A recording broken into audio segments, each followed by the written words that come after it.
In today's video, I am going to teach you how to make Clear Cell button in Google Sheets. Start by opening your Google Sheets file. This can be a brand new spreadsheet or an existing one where you want a quick way to clear out certain cells.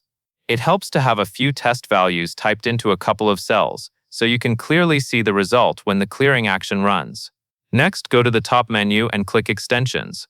From the Extensions menu, select AppScript. This will open the Google AppScript editor in a new tab where you can run a script that clears data in your sheet. In the AppScript editor, click into the function named Clear Data. The key here is to make sure the correct function is selected and active, because that is the function you are about to run. If you see the function name, click on it, so it is highlighted or your cursor is placed inside it. This ensures you are focused on the right code. Now look near the top of the AppScript editor toolbar for the Run button, which looks like a play icon. Click that play button to run the Clear Data function. The first time you run a script in a project, Google may require authorization.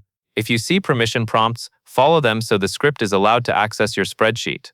After authorization, run the function again if needed so it completes successfully.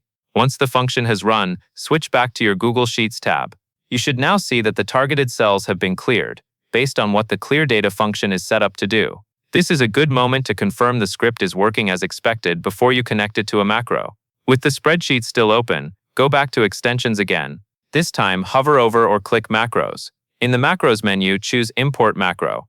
Importing a macro is what makes your Clear Data function available as a macro inside the spreadsheet, which is the foundation for using it like a button-triggered action later on.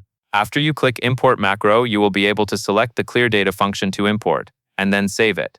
At this point, the spreadsheet now recognizes that script function as a macro you can use, and that is all there is to it.